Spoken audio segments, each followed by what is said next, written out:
So, hello mga dipunggol, kumusta kayong lahat? Okay lang ba kayong lahat? Kasi ako, okay lang ako.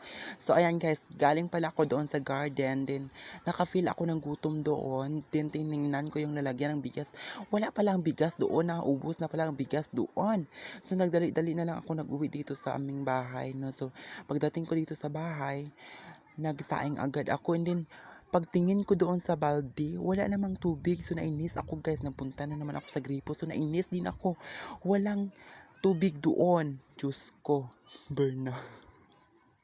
So yan, nagsaing ako muna. Then pagkatapos ng pagsaing is magluto na ako ng gulay. Ang gulay natin for today's video is ang paksiw na gabi. Ayan, so abangan nyo yung paksiw na gabi. Naisawa na ako sa pagbablog.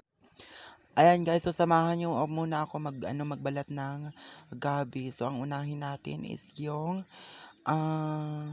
tawag sinaman?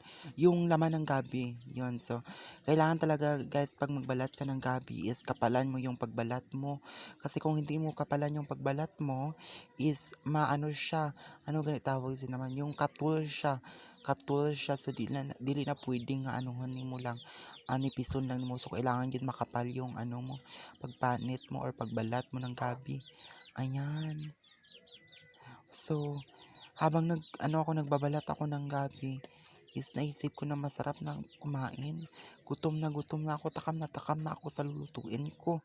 So, actually guys, ako lang pala dito mag-isa. Din ako lang din isa magkain kasi wala dito si Ina. Nandoon siya sa USA, Las Vegas, California. So, kung halimbawa magbalat ka ng gabi, kailangan sana may gloves ka para hindi magmansa sa mo. Walang mansa sa kamay mo. Kasi kung halimbawa wala kang gloves, matagal siya matanggal yung mansa. So, yung matagal din mawala yung yung mansa sa kamay mo. So, kung halimbawa magbalat ka ng gabi, kailangan talaga sana may gloves ka. So, ako wala na. Hindi na ako nagamit ng gloves. Ayan, so ito na yon. So, nilagyan ko na siya ng yan, yung bunga ng malunggay para masarap siya. Masarap yung amoy niya, mabango. Ayan, ito na yon.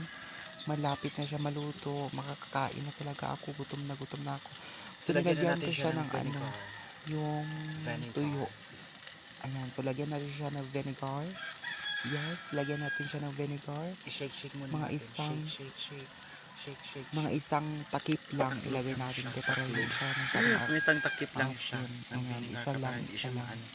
Masyadong Mga bali dalawa pala yung ilagay natin. Yes. Mga dalawa pala. Yan yung ikalawa.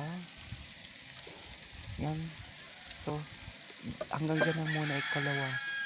Ay, kurang pa pala isa. Isa pa pala para maging tatlo. Yan. Ayan. Para hindi siya masyadong maasin. Kasi kung halimbawa guys, masubrahan siya ng paglagay mo ng vinegar is maasim siya. So, nawawala yung sarap ng paksiw. Actually, yung vinegar talaga ang nakapagpadala ng masarap na lasa sa na paksiw. Ayan na. So, kakain na tayo. Halina kayo guys. Kain na tayo. Yan. Nabangga siya. Kain na tayo.